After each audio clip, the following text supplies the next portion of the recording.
तुम्ही पॉझिटिव्ह या शब्दाच्या बाबतीत तेवढे पॉझिटिव्ह का आहात? ही मस्करीच करते यार अजूनही माझी. नको ना करू मस्करी. अरे तसं नाही आहे बघ, म्हणजे थॉट तुला सांगतो काय. आता मसाल्यांचा संबंध आहे स्वयंपाकाशी आणि स्वयंपाकाचा संबंध घरातल्या नात्यांशी.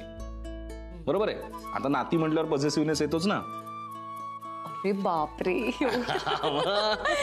ते करेक्ट आहे. लोक रिलेशन्सच्या बाबतीत पॉझिटिव्ह असतात ना. अरे लोकांचं मला माहित नाही, पण मला विशेष पॉझिटिव्हनेस आवडत नाही. म्हणजे राधाच्या बाबतीत म्हणशील तर मी अजिबात पॉझिटिव्ह नाही. कारण आपल्या ज्या व्यक्तीवर प्रेम असतं ना, त्या व्यक्तीला स्वातंत्र्य द्यायला पाहिजे ना. आज हक्क कशाला गाजवायचा सतत. चुप. आनंद सर पण असेच आहेत. ते मला प्रत्येक गोष्टीत फ्रीडम देतात, लिबर्टी देतात. थोडक्यात काय, आपण दोघी लक्की आहोत. कोण आलं? थांब मी बघते. दार उघडण्याच्या बाबतीत ही पॉझिटिव्ह आहे. हो मी बघते.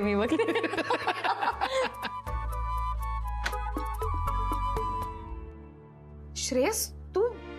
बहिणी सॉरी, मी जरा रात्री चालूय, पण महत्वाचं काम होतं. हो पण झालंय काय, काही प्रॉब्लेम आहे का? हो. काय सांग तू. काय झालं असं काय? सिरियस? हे बघा, मी जे काही सांगेन ना, कदाचित तुमचा विश्वास त्याच्यावरती बसणार नाही, पण मी खरंच सांगतोय. काय झालंय? वहिनी, तुम्ही शनायाला सीईओ बनवून खूप मोठी चूक केलीत. शनाया आणि गुरुसरांचं अजूनही अफेअर आहे, त्यांचं अजूनही एकमेकांवरती प्रेम. काय बोलतोयस तू श्रेयस? आणि त्यांचं जर प्रेम असेल एकमेकांवरती तर त्यांच्या डोक्यात काही प्लॅन असू शकतो ना. उद्या त्यांनी राधिका मसाल्याच्या विरोधात काही कट केला तर काय करायचं आपण? श्रेयस हे बघ, शनाया असं काहीही करणार नाही. आणि तू का टेन्शन घेतो एवढं? आणि तू काय बडबडतोयस कळतंय का तुला? अरे टेन्शन तर सौमित्र, हे बघ, मला जर हे बाहेर न कळलं असतं ना तर कदाचित माझाही विश्वास बसला नसता.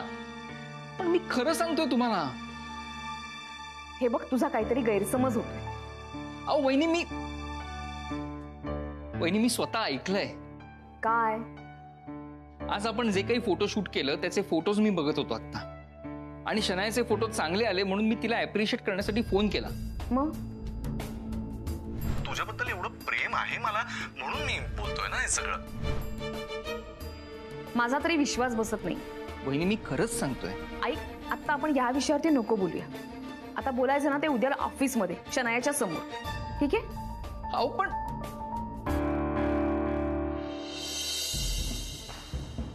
इम्पॉसिबल.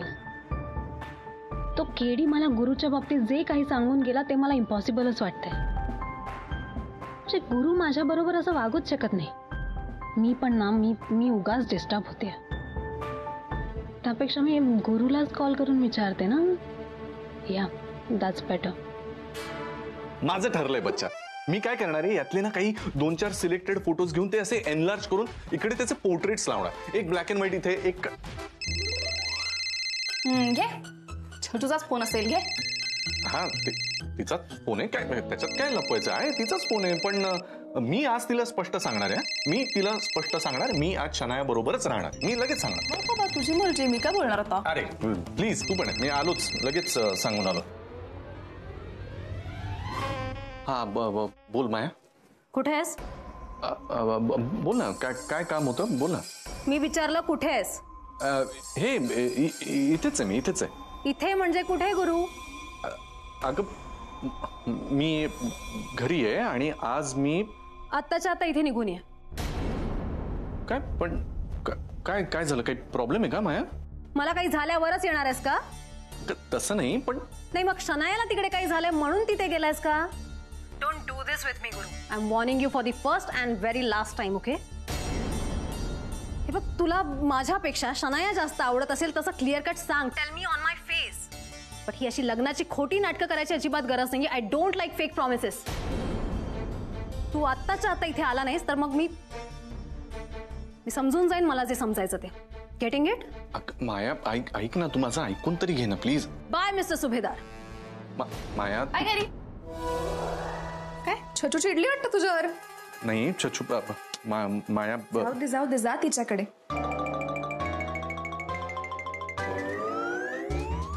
गेला.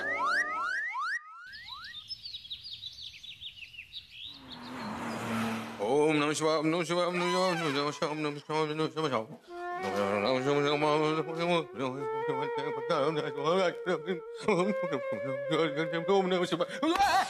अरे हा कुठला देवाला? अरे मानू का? अरे गुरु, अरे अरे काय करतोय? अरे काय करतोय? लाज नाही वाटत तुला? लाज वाटायची? काय लाज वाटत? हा अच्छा तुझ्या समोर टॉवेलवर आलो म्हणून. अरे मी लाजायला काय मुलगी आहे का? त्याची नाही म्हणते. हे सकाळी देवपूजा करून उदबत्त्या वगैरे ओळखते, त्याची लाज नाही वाटत? त्याची लाज काय वाटायची? नाही, सकाळी देवपूजा करतो आणि दिवसभर पापा करत फिरतो. मी काय केलं? काय केलं? मला आता खरं सांगायचं, तू मायाकडे गेला होता की नाही? मी मायाकडे गेलो होतो की नाही? हो गेलो होतो. गेला होतास ना? मग तिला माझ्या विरुद्ध भडकवलंस की नाही? नाही, तुझ्या विरुद्ध नाही भडकवलं. खरं सांग. खरं सांगतोय. अरे मी तुझ्या भल्याचाच विचार करून गेलो होतो गुरु. तुझ्या भल्याच सांगितलं तिला सगळं. कसलं माझ्या भल्याचं? तू काय राधिकासाठी काम करतोस? अजिबात नाही. तुला माहितीये, केडी फक्त स्वतःचा विचार करतो आणि कधी कधी तुझ्या भल्याचा विचार करतो, आणि तोच विचार करून त्याच उदात्त हेतूने मी मायाकडे गेलो होतो. डोंबल, माझ्या भल्याचा विचार तुला मारून उदात्त सुजवेन ना मी, उदात्त सुजवेन. अरे खरं सांग काय ते? खरंच सांगतोय ना. आता बघ ना, तुला शनाया हवी आहे, तुला शनाया हवी आहे, तू मायाला सांगू शकत नाही म्हणून मी जाऊन सांगितलं. तर काय चुकलं यार माझं? हे चुकलं ना. काय गरज आहे मी तुला आता जेवढं सांगतोय ना तेवढं करायचं. हा खेड्या, आत्ताच्या आत्ता माझ्या बरोबर चालायचं, मायासमोर कबूल करायचं की मी दारू पिऊन बोलत होतो, त्यामुळे तू ते काही लक्षात घेऊ नकोस, सिरियसली घेऊ नकोस, कळलं ना? आणि मी शनायाचं काय करायचं ते बघून घे. आत्ताच्या आत्ता माझ्या बरोबर चल. अरे मामा कशीच देवी?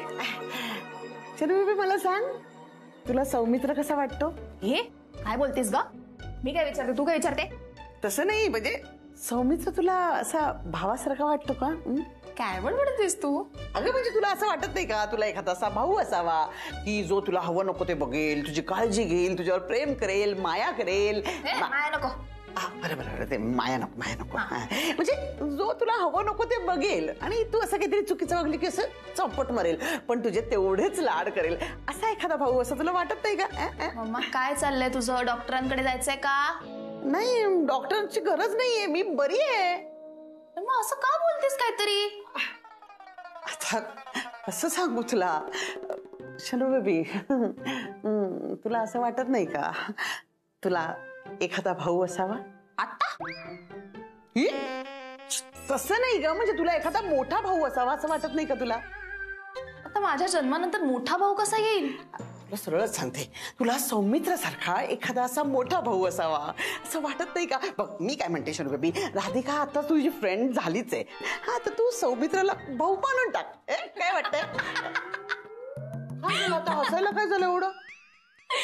आम्ही फ्रेंड्स आहोत तेच बरं आहे, ठीक आहे? बाकी काही होणार नाही. उगाच डोक्यात काहीतरी भरू नको माझ्या. नाही तसं नाही, म्हणजे बघ ना, ट्राय टू अंडरस्टँड. कसं लक्ष्मी नारायणाचा जोडा असतो, हा राधिका आणि सौमित्र, तसंच कृष्ण आणि द्रौपदीची जोडी असते बहीण भावाची. म्हणजे शनू बेबी आणि सौमित्र किती छान वाटेल ना, मस्त असं छान. नाही मामा संपलीस, तू जाऊ दे, मला उशीर होतोय, मी निघते.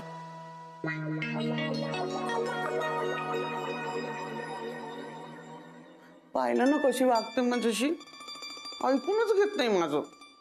जेनी, हे काल श्रेयसने आपल्याला जे काही येऊन सांगितलं त्याबद्दल काय वाटतं तुला? ऍक्च्युली मी त्याच गोष्टीचा विचार करत होते. मला असं वाटतं शनायाला ना श्रेयसच्या या अशा वागण्याचा अंदाज आला असणार. अशा वागण्याचा म्हणजे हेच की तो परत इंटरेस्ट घेतोय ना तिच्यात, म्हणून मला असं वाटतं तिने मुद्दाम कॉल कट न करता तसाच ठेवला असेल फोन. म्हणजे त्याला सगळं ऐकू जाईल ना की कसं आता तिचं आणि गुरु सरांचं चांगलं चाललंय. नाही, मला नाही असं वाटत. शनाया एवढं डोकं नाही लावणार, आणि श्रेयसच्या बाबतीत कशाला असं काहीतरी करत बसेल ती. मला असं वाटतंय ना, शनाया ना गुरुच्या बाबतीत व्यवस्थित हुशार आहे. ती मुद्दामून खेळवते त्याला, आणि तेच नेमकं याने ऐकलं. चला रेडी. काय तुम्हा दोघांचं? हा, अगदी निघण्याच्या वेळेला गप्पा मारायला बसता. चला लवकर. मॅम तुमचीच वाट बघत होता. चहा संपवत होतो. हा ठीक आहे, चला आता लवकर. आपल्याला आज बरीच कामं करायची आहेत, आणि सगळ्यात महत्वाची गोष्ट म्हणजे शनाया प्रकरणाचं सोक्षमोक्ष लावायचंय. सोक्षमोक्ष वगैरे? राधा, तुला सिरियसली वाटतं की ती फसवते आपल्याला? अजिबात वाटत नाहीये सौमित्र, पण माझा गुरुनाथ सुभेदार या माणसावरती विश्वास नाही. आपल्याला फसवण्यासाठी ते काहीही करू शकतात, कोणत्याही थराला जाऊ शकतात, आणि त्यांचे छक्के पंजे काही शनायाला कळणार नाही. त्यामुळे आपल्याला सावध राहावं लागेल. ऍक्च्युली मॅम करेक्ट बोलताय. नाही, त्यांनी काही करण्याच्या आधी आपल्याला मात करावी लागेल त्यांच्यावर. अरे काय चाललंय सगळं? काय प्रकार आहे? आणि तू आलास कसा इथे? हिम्मत कशी झाली? मी सांगतो ना, सगळं सांगतो. काय झालं माहितीये का? बोल. हो माफ कर, आधी माफ कर, प्लीज माफ कर. हे केड्याचं असं असतं, कळलं ना? आधी सगळी पापं करायची, दुसऱ्यांची वाट लावायची आणि नंतर मग मला माफ करत हातापाया जोडायच्या. अगं म्हणजे असं आहे की मी त्या दिवशी जे काही सांगितलं ना ते सगळं विसर. नाही, कसं विसरू? का विसरू? आणि हा सांगतोय म्हणून? नाही नाही नाही नाही, तसं नाहीये की म्हणजे अरे झालं असं की मी त्या दिवशी जे काही बोललो ना ते मलाच कळत नव्हतं मी काय बोलतोय ते. अच्छा, नाही बरोबर कळत होतं सगळं तुला, कळलं ना? नाही ग, मी राईट होतो, म्हणजे आपलं टाईट होतो. काही टाईट वगैरे नव्हतास तू, कम्प्लिटली सेन्सेस मध्ये होतास. उलट जास्त जेन्युअनली बोलत होता, कळलं? तोच प्रॉब्लेम आहे ना याचा माया. काय होतं ना, हा प्यायला ना की एकदम जेन्युअनली आणि एकदम सिरियसली बोलायला लागतो आणि ज्या वेळेला प्यायलेला नसतो ना तेव्हा असा काहीतरी मूर्खासारखं बरळतो. म्हणजे कळलं ना तुला? म्हणजे ऍक्च्युली तो जे खरं बोलतोय ते खोटं नाही बोलत, पण ते खोटं बोलतोय ना ते खरं वाटतं. कळलं काय माझी इमेज खराब करतो तुझी इमेज ते म्हणजे मी लाल लाल करून टाकेन, कळलं ना? ज्या कामासाठी आला ना ते आधी कर. बोल तिला, सांग. हो. म्हणजे मी तुझ्याशी जे काही बोललो होतो ना ते सगळं खोटं होतं. खरं तर गुरुचं तुझ्यावरच जीवापाड प्रेम आहे. नाही, तू तर म्हणाला होतास की त्याचं फक्त आणि फक्त शनायावर प्रेम आहे, म्हणून त्याचं काय? ते म्हणजे मी म्हणालो कारण माहितीये का, म्हणजे शनाया माझी मैत्रीण आहे ना, याच्या आधी ती माझी मैत्रीण आहे आणि म्हणून तिच्याबद्दल एक सॉफ्ट कॉर्नर आहे ग. आणि मला सतत असं वाटतं की शनायानी आणि गुरुनी दोघांनी एकत्र राहावं, म्हणून मी तसं बोललो. पण आता नाही बोलणार, आता असं खोटं नाही बोलणार. तुमच्यामध्ये मी पडणारच नाही, येणारच नाही. एक मिनिट, तू असं का म्हणालास? शूट करायचंय ना आपल्याला, ते कोण करणार आहे? हा, त्याच्यासाठी तुम्ही बघा आता तुम्हाला कोण पाहिजे ते. दुसरा कोणतरी आणा, फोटोग्राफर. अरे फोटोग्राफर.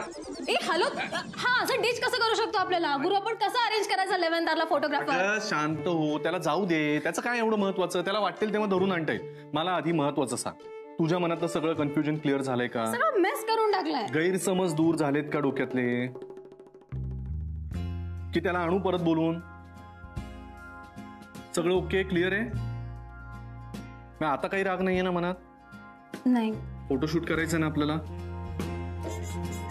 अशा पडके चेहऱ्याने करणार आहोत का आपण माया? तू पण ना.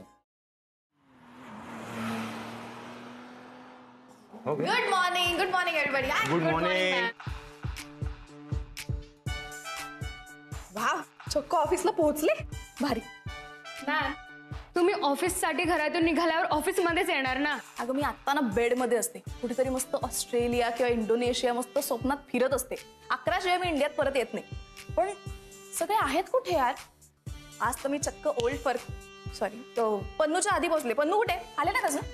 पनवेलकर साहेब तर आज येणारच नाही. हो का? काय झालं मॅम? वेळेवर आले म्हणून त्यांनी कौतुक केलं असतं ना माझं. नाही, कौतुक होणार आहे तुझं, पण वेगळ्या कारणासाठी. हो का? कुठल्या वेगळ्या कारणासाठी? सांग ना मला प्लीज. काय झालं, असं का बघतोयस? नाही, माझ्या एक लक्षात आलंय, प्रत्येक वेळी आम्ही समोरच्याच्या चांगुलपणावर विश्वास ठेवतो आणि आम्हीच चुकतो. हो का? नाही, पण माझ्या हेही लक्षात आलंय की देव आमच्या पाठीशी आहे आणि तो कायम खोट्या माणसाचा खरा चेहरा आमच्या समोर आणतो. त्याने मला वाचवलंच आहे, पण राधिका वहिनींना कायम वाचवलंय त्याने. ओ, देवानी राधिकाला वाचवलंय, मग ती मसाले कुटायला लागली. तू आजच्या ऍडच्या कॉन्सेप्ट बद्दल बोलतोयस ना? तुझीच कॉन्सेप्ट आहे ना, खरं सांग. कमाल आहेस ग तू शनाया. तुला सतत असं वाटत असतं की तू इनोसंट असल्याचं प्रिटेंड करणार आणि सगळ्या गोष्टींमधनं सही सलामत बाहेर पडणार. काय चाललंय तुझं? काय बडबडतोयस? नीट सांग ना. एक तर तुझ्या बोलण्याचं मिनिंग मी शोधण्याचा प्रयत्न करते, ते पण काही तुला पटत नाहीये. माझं काय चुकलं ते सांग फक्त. तू स्वतःला इतकी स्मार्ट समजतेस? 2 गोष्टी एकाच वेळेस कशा करणार आहेस तू? 2 ठिकाणी मॅनेज करायचं बोल म्हणजे याला बिंदुराणी बद्दल कळलं की काय? ये ना, चल ना. माया, मला ना तुझी आजकाल जरा भीतीच वाटायला लागली. का रे? आजकाल कुणी येतं तुझ्या मनात काहीतरी भरवायचा प्रयत्न करतं आणि तू ऐकूनही घेतेस. म्हणजे मला टेन्शनच येतं ग. याचा अर्थ आता काय समजायचा मी? हा, म्हणजे तू ज्या पद्धतीने रिएक्ट होतेस ना त्यानं असं वाटतं की अरे याला काय अर्थ आहे? म्हणजे याचा शेवटी अर्थ असाच होतो ना की तुझा माझ्यावर विश्वास नाही, असाच अर्थ होतो ना. माझी रिॲक्शन खटकली का तुला? हा म्हणजे नाही, तुला माझी रिॲक्शन दिसते, बट या रिॲक्शन मागे तुझी ऍक्शन कारणीभूत आहे हे नाही कळत तुला?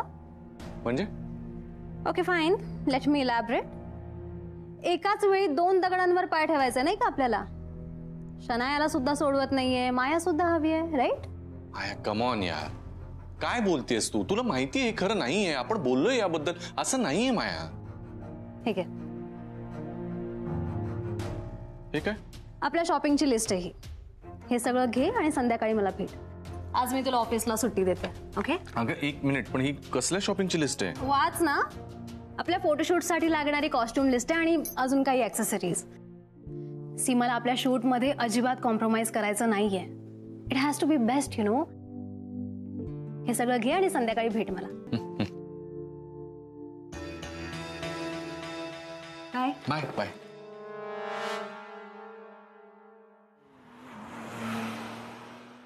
आजकाल जिथे बघावं ना तिथे फक्त तुम्ही तुम्ही आणि तुम्ही दिसता. अगं बाई, आरशात किती यंग दिसता तुम्ही. हाय. आरशातून काय हाय करतोय मला? वळून बघा ना. इश, आम्ही नाही जा. अहो मी आहे, वळून बघा ना. लाजता काय? Oh my God. Hi. Hi hi. तुम्ही ते कसं काय? तुमच्याकडे जरा काम होतं. माझ्याकडे काय काम होतं? काम असं होतं की आमच्या ऑफिसमध्ये एक शूटिंग आहे, तर त्याच्यासाठी काही कपड्यांची रिक्वायरमेंट होती. ओके. हा, तर मी म्हटलं तुमच्या बुटीक मधून एक घेतलं तर काय हरकत आहे. मी बाहेरून कुठून तरी घेणार, तर त्यानिमित्तानं तुमचाही फायदा होईल नाही का? हो, तुमच्या ऑफिसमध्ये म्हणजे ते शास्त्री असतात ना? कोण शास्त्री? ते तुमचे ओनर हो. नाही नाही, ते यशवंत बनहट्टी. हा हा हा, ते आहेत ना ऑफिसमध्ये तुमच्या? हा हा आहेत ना. त्यांनीच सांगितलं, उलट त्यांनीच सांगितलं की शूटिंग साठी जे कपडे आहेत ना ते त्यांनी सांगितलं. डोंट वरी, सगळं मिळून जाईल, वेळेवर मिळून जाईल. तुमच्या ऑफिसमध्ये एक डिलिव्हरी करते मी. नाही, तुम्ही एकदा फक्त बघून घ्या. काय पुरुषांचे पण कपडे? फक्त पुरुषांचे पण कपडे. डोंट वरी, माझ्या बुटीक मध्ये नसले ना तर मी कुठूनही मॅनेज करेन, पण डिलिव्हरी वेळेवर पोहोचेल. वा वा. पण याचं काय, पैशांचं? पैसे काय, डोंट वरी, डिलिव्हरी झाल्यानंतर पैसे दिले तरी चालतील. थँक्यू. मला एकदम माझं टेन्शनच हलकं झालं. सगळं इथूनच झालं. म्हटलं फक्त ती माप बिप सगळं व्यवस्थित. फक्त एक रिक्वेस्ट. काय? बोला ना. तुम्ही त्या शास्त्रींना सांगा की हे सगळं मी मॅनेज केलं म्हणून. अहो शास्त्री नाही हो, बनहट्टी. मी पण हट्टी. मी शास्त्रीच म्हणणार त्यांना. तुम्ही त्यांना प्लीज हे सांगा ना मी सगळं केलं म्हणून. हो हो हो, सांग. पण ते जरा तुम्ही. Don't worry. Thank you sir. Thanks. ऐक ना, हे जे काही 2 ऍक्टिव्हिटीज तुला का असं वाटलं की मी करते अशा ऍक्टिव्हिटीज 2? तुला सांगितलं ना, देव आमच्या पाठीशी म्हणून. तू किती लपवण्याचा प्रयत्न केलास ना तरी गोष्टी लपणार नाहीयेत. तुला कोणी सांगितलं? बरं ठीक आहे, हरकत नाही, पण तुला माहिती आहे कोणालाच सांगू नको. अरे व्हॉट डू यू मीन कोणाला सांगू नको? कोण समजतेस तू स्वतःला? आणि मला कोण समजतेस? तुझ्यासाठी राधिका मसाले नुसतं ऑफिस असेल, पण माझ्यासाठी माझं घर आहे. आणि माझ्या घरात तू दगाबाजी करणार, मला ते माहिती असून मी गप्प बसायचं असं कसं एक्सपेक्ट करू शकतेस तू? काय बोलतोय? दगाबाजी वगैरे मी हे शब्दच ऐकले नाहीयेत रे. इनफ. बाद झालंय सगळं. आयुष्यभर 2 दगडांवरती पाय ठेवून जगू शकते, हा काय कॉन्फिडन्स आहे तुझा? ते कोणीतरी तुझ्यावर एवढा मोठा विश्वास दाखवलाय, तर तो विश्वास सार्थकी करण्याचा प्रयत्न करशील का नाही? त्याला प्रायोरिटी देशील का नाही? नाही, जित्याची खोड मेल्याशिवाय जात नाही ते म्हणतात ना, ते तुझ्या बाबतीत अगदी खरेशन. यार तू असे फॅन्सी वर्ड एक तर वापरू नको. आणि दुसरी गोष्ट म्हणजे असं काय करतो रे? मला माहितीये ना, मी स्वतःला ओळखते ना. मला माहितीये मी दोन्ही गोष्टी मॅनेज करू शकते व्यवस्थित. आणि तुला कोणी सांगितलं 2 गोष्टी मॅनेज होत नाहीत म्हणून एकाच वेळेला? गॅरीचं बघ ना, तो कसा करतो मॅनेज. तो करू शकतो, तुम्ही पण करू शकता, काय टेन्शन नाही. कमाल. आता तू स्वतःच एक्सेप्ट केलंस की हे सगळं तू करतेस. म्हणजे आता जे आहे ते आहे ना. फक्त तुला कळलंय हे कोणालाच सांगू नको, आणि या बाबतीत जरा हळू बोल, नाही तर मी जेलमध्ये जाईन रे. असं वागलीस तर जेलमध्ये जाशील तू. नाही बस, आता राधिका वहिनीने येऊ देत, मीच काय तो सोक्षमोक्ष लावतो. काय लावतो? जळतो माझ्यावर. त्याला पण अर्ज व्हायचं होतं बहुतेक.